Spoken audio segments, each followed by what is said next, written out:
السلام علیکم ورحمۃ اللہ وبرکاتہ نحمدہ ونصلی علی رسولہ الکریم اما بعد فاعوذ باللہ من الشیطان الرجیم بسم اللہ الرحمن الرحیم فصل لربک وانحر صدق اللہ العظیم۔ سامعین گرامی و ناظرین کرام، قربانی کے تعلق سے ہمارے بعض احباب کا یہ اصرار رہا کہ لاک ڈاؤن کی وجہ سے قربانی میں جو دقتیں اور پریشانیاں آ گئی ہیں، اسلامی اعتبار سے میں ان کی وضاحت کر دوں، تو ان حضرات کے اصرار اور حکم پر میں چند نکتے آپ کی خدمت میں پیش کر رہا ہوں۔ اللہ سبحانہ و تعالی ہم سب کو دین و اسلام پر عمل کرنے کی توفیق عطا فرمائے۔ قربانی اللہ تعالیٰ کا حکم سیدنا آدم علیہ السلام کے زمانے سے جاری عبادت ہے۔ قربانی سارے نبیوں کی شریعت میں شامل رہی۔ ابراہیم خلیل اللہ و اسماعیل ذبیح اللہ کی یادگار، شعار اسلام اور ہمارے پیارے نبی محمد مصطفیٰ صلی اللہ علیہ وسلم کی سنت ہے، جو ہر صاحب نصاب مسلمان پر واجب اور قربانی نہ کرنے والا گنہگار ہے۔ مگر آج کرونا کی وجہ سے جہاں ہم بہت ساری عبادتوں سے محروم ہو گئے ہیں، وہیں قربانی جیسی عظیم الشان عبادت بھی خطرے میں ہے، اور ایسا لگ رہا ہے کہ بہت سارے مسلمان اس عظیم الشان عبادت سے محروم رہ جائیں گے۔ انا للہ و انا الیہ راجعون۔ اب اس لاک ڈاؤن کی وجہ سے قربانی سے متعلق جو مسائل پیدا ہوئے وہ آپ کی خدمت میں پیش کر رہا ہوں۔ اللہ سبحانہ و تعالی ہمیں حق بات کہنے کی اور ہم سب کو حق پر ہی چلنے کی توفیق عطا کرے۔ نمبر 1، گاؤں، قریوں اور چھوٹے قصبات میں قربانی دینا آسان ہے، اس لیے ممکن حد تک قربانی کے دنوں میں قربانی دی جائے گی اور وہاں کے لوگوں کو اس کا اہتمام کرنا چاہیے۔ نمبر 2، بڑے شہروں میں اگر ممکن ہو سکے تو قربانی دی جائے گی، اور کورونا کی وجہ سے اگر قربانی دینا ممکن نہ ہو تو اس کے لیے آسان صورت یہ ہے کہ شہر سے دور دراز علاقوں میں جہاں قربانی دینا ممکن ہو وہاں کسی کو وکیل بنا کر یا خود جا کر وہاں قربانی دی جائے۔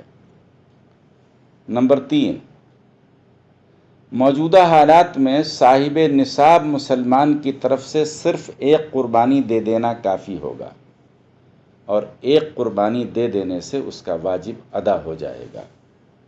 نمبر 4، اگر بہت موٹا تازہ اور فربہ جانور دستیاب نہ ہو، جیسا کہ مسلمان کوشش کر کے قربانی کے لیے موٹے تازے اور فربہ جانور کا اہتمام کرتے ہیں، تو اوسط درجے کا بے عیب جانور جو ہوگا اس کی قربانی بھی درست ہوگی۔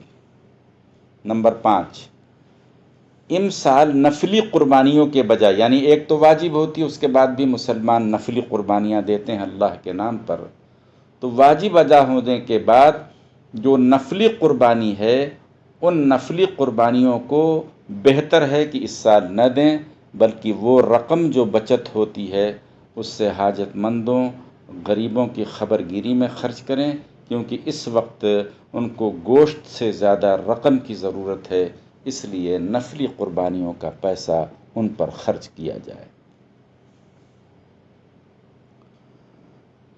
قربانی کا کوئی بدل نہیں ہے، آپ 1,00,000 روپے بھی صدقہ کر دیں تو وہ قربانی کا بدل نہیں ہوتا ہے۔ قربانی کے دنوں میں سب سے اعلیٰ ترین عبادت، افضل ترین عبادت صرف قربانی، بس اس سے افضل وہ ہے جو اللہ کی راہ میں شہید ہو جائے۔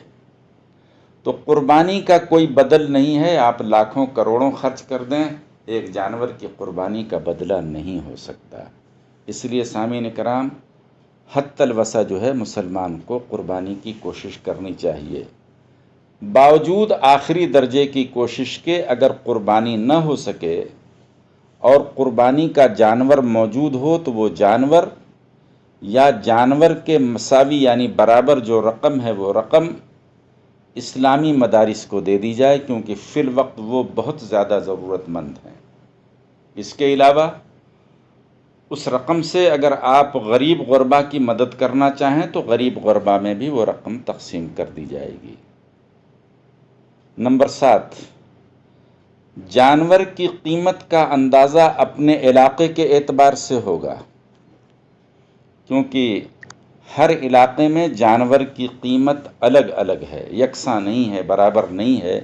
اس لیے جانور کی قیمت کا جو اندازہ کیا جائے گا وہ اپنے علاقے سے کیا جائے گا، اور قیمت بھی متوسط ہوگی، نہ بہت زیادہ نہ بہت کم، یعنی ایک اوسط درجے کا، جیسا کہ اسلام کے دیگر مسائل میں حکم ہے، مثلا فدیے کا ہے تو اوسط کھانا، اور آپ کسی قسم میں حانث ہو جاتے ہیں تو اوسط کھانا۔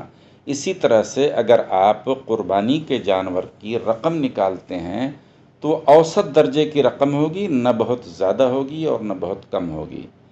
پھر بھی کوئی اعلیٰ درجے کی اگر قیمت ادا کرتا ہے تو یہ اس کے لیے بڑے خوبی اور اجر و ثواب کی بات ہے۔ سامعین کرام، آخری چیز توبہ استغفار بہت ضروری ہے۔ ہم اپنی بدعمالیوں کی وجہ سے، اپنی کوتاہیوں کی وجہ سے آج اللہ کے گھر سے دور ہیں، عید کی نماز سے محروم ہیں، قربانی جیسے عظیم الشان عمل سے بھی اللہ نہ کرے دوری ہوتی جا رہی ہے۔ آپ دعا کریں کہ اللہ سبحانہ وتعالی ہمارے غلطیوں کو معاف فرمائے، ہماری غلطیوں سے درگزر فرمائے۔ یہ ساری ہماری بدعمالیوں کا نتیجہ ہے جو آج ہمیں یہ دن دیکھنا پڑ رہا ہے۔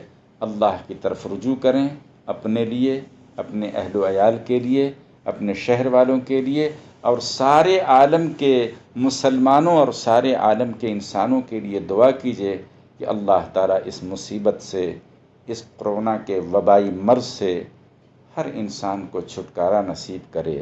اللہ تعالیٰ ہر مسلمان کو اس بیماری سے محفوظ رکھے۔ واللہ اعلم۔